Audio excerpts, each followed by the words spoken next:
My name is Allison, and I'm a former home based baker turned retail bakery shop owner. And it wasn't that long ago when I was running my bakeries that I was finding myself getting overstressed and overworked while trying to work in my business and at the same time work on my business. So I found ways to save time, save money, and have more freedom. And I'm here to share those tips with you so that you can grow your side hustle into the baking business of your dreams.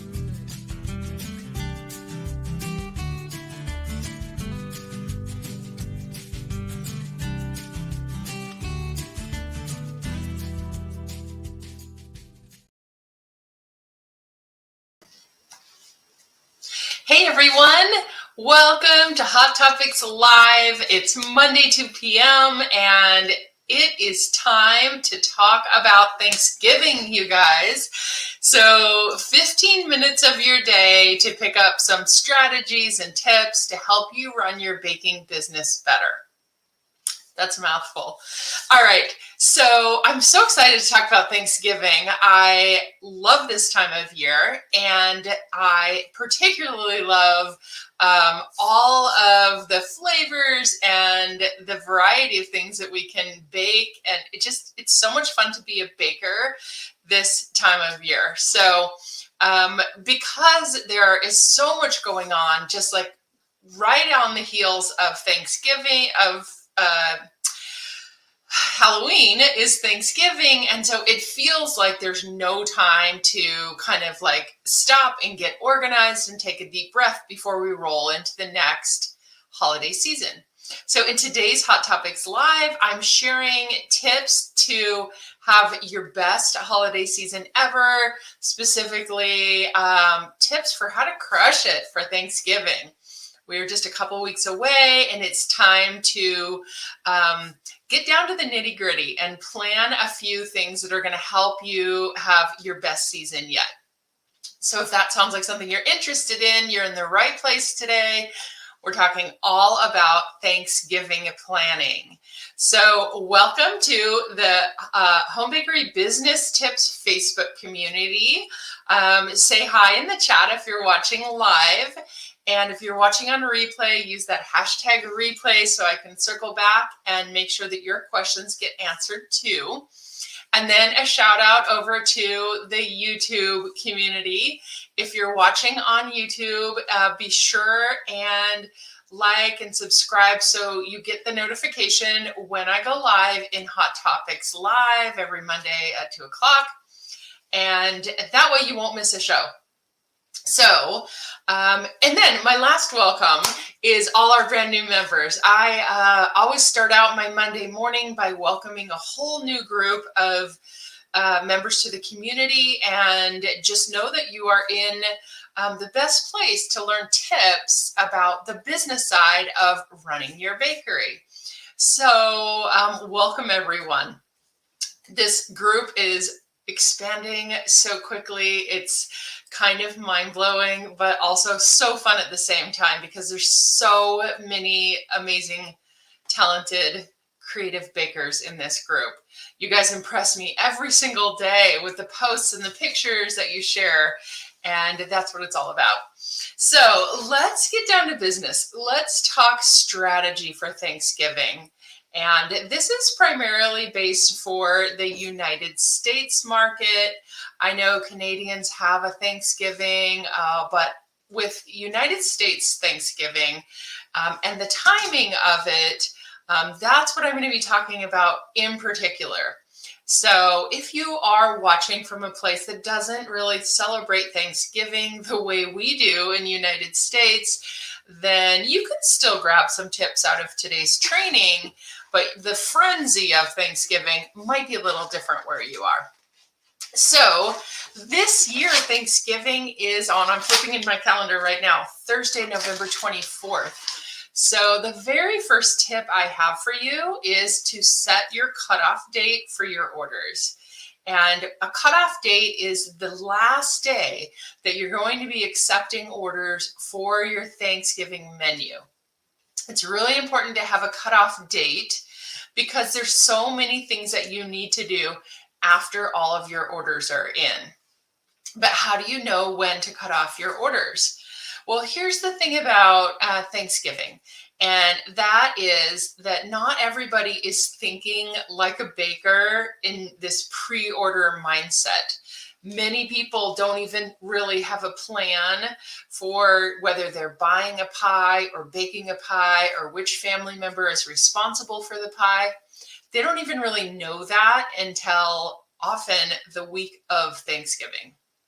So if your pre-sale ends next week, you are excluding a huge group of your potential customers if you're requiring your pre-orders to be done by a date that's too far in advance from Thanksgiving. But at the same time, you have to do what works well for you. So if you need all that extra time, if you have a particularly labor intensive type of product that you're selling, and you know that you need 2 weeks to get it prepared, then that is what it is. But if you feel like you can push it a little closer, then you may be able to capture more orders. So just know that there are two types of people that I've experienced when it comes to taking special orders and pre-orders with your baking. And that is those who pre-order and those who don't. And they're usually two different types of people. And there are a lot of people who don't think to pre-order. So one solution for that I'm going to be sharing is to bake more and do a flash sale. So I'll go a little bit deeper into that here in just a second. So cutoff date is what you want to set, and think about the most strategic time for you to say, okay, I'm closing the doors for the pre-orders. All orders need to be placed by this date.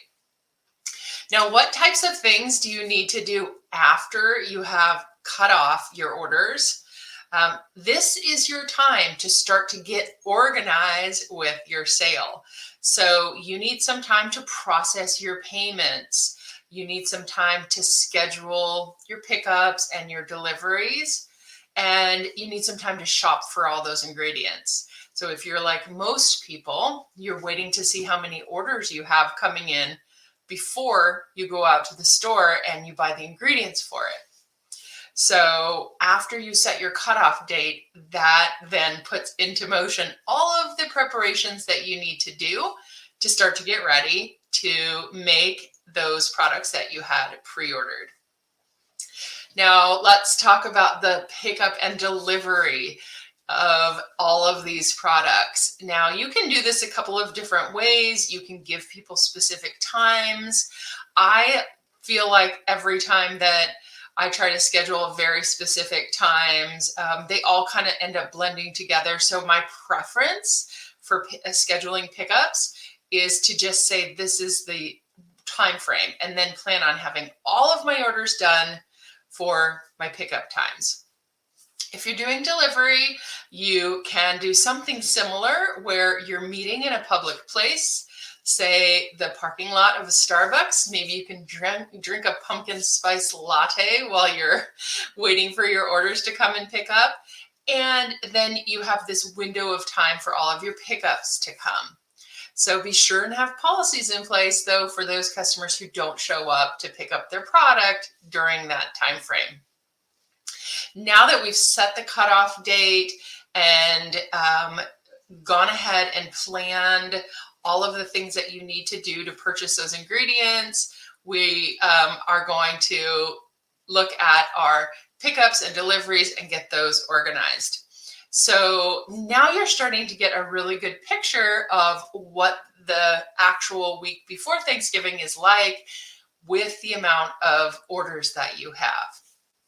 And this is where you are going to be able to start to plan your production, batch your recipes, increase the sizes, things like that, and really start to get organized with how you're going to pull this off.